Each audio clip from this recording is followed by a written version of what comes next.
महातोबा जी कहते हैं, राजन यशस्वी अत्रि मुनि ब्रह्मा जी के मानस पुत्र हैं। उन्होंने यहाँ पुत्र रूप से चंद्रमा का प्रकट हुआ था।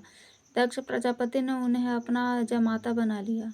दक्ष की जो 27वां दाक्षायणी कन्याएं कही गई हैं, ये सभी परम माननीय कन्याएं चंद्रमा की पत्नी हुई। उन कन्याओं में रोहिणी सबसे श्रेष्ठ थी।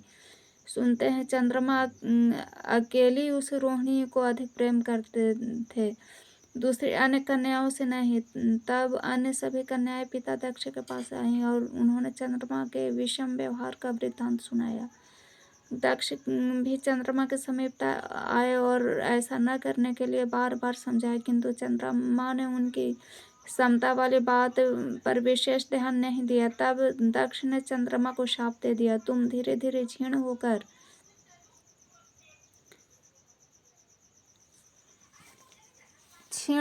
जाओ। इस प्रकार दक्ष के कहने पर उसके शाप से चंद्रमा के क्षय रोग हो गया और अंत में अमावस्या को सर्वथा अस्त हो गए। उनके अभाव में देवता, मनुष्य, पशु, वृक्ष और विशेषतः औषधियाँ प्रायः सब के सब नष्ट हो गए। जब औषधियों का अत्यंत अभाव हो गया तो मुख्य देवताओं को आतुरता बढ़ गई। वे कहने लगे, चंद्रमा वृक्षों की जड़ में स्थित है। अब वे चिंतातुर देवता भगवान विष्णु की शरण में गए। श्री हरि ने उनसे पूछा, आप बताएं तर्थ मैं क्या करूं? तब देवताओं ने उनसे कहा, भगवान दक्ष ने चंद्रमा को शाप दे दिया जिससे वे तिरोहित हो गए हैं। उस समय उस प्रभु ने देवताओं से कहा, सुरगणों, तुम लोग गर्जने वाले समुद्र में चारों ओर औषधियां डाल दो और बड़े सावधानी से उनका मंथन आरंभ कर दो। देवताओं को ऐसा कहकर स्वयं भगवान श्री हरि ने श्री महाभाग शंकर ब्रह्मा जी को स्मरण किया और साथ ही रस्सी की जगह प्रत्युत होने के लिए वासुकीनाथ को आज्ञा दी।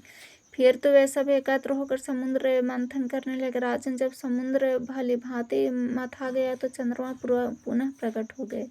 जिन परम पुरुष परमात्मा का क्षेत्रज्ञ नाम है, उन्हें ही प्राणियों का जीवात्मा चंद्रमा समझना चाहिए। अब परोक्ष मूर्ति के अतिरिक्त वे सुंदर सोम का स्वरूप धारण कर पृथक रूप से प्रकाशित होने लगे। सभी देवता, मानव, वृक्ष और औषधियां इन्हीं 16 कलाओं के परम प्रभु का आश्रय पाकर जीवन धारण करने में समर्थ हैं। उन सब सोम को उन्हीं प्रभु का स्वरूप समझकर रुद्र ने उनकी द्वितीय अतिथि कला को अपने मस्तक पर धारण किया। जब उन्हीं शिव परमात्मा का स्वरूप है, निश्चय वह उन्हें विश्व मूर्ति कहा गया है। चंद्रमा पर प्रसन्न होकर ब्रह्मा जी ने इन्हें पूर्णमासी तिथि प्रदान की।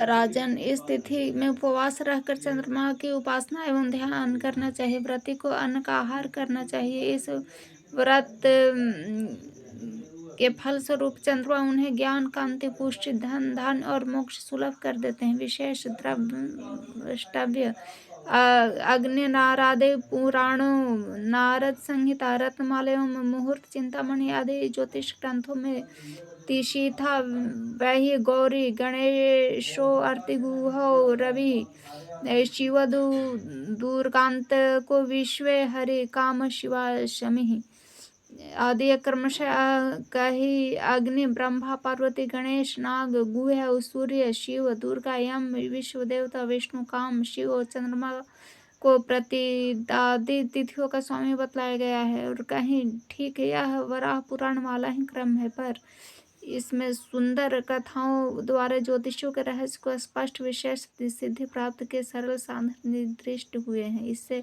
पाठक पाठिकाओं को अवश्य लाभ उठाना चाहिए।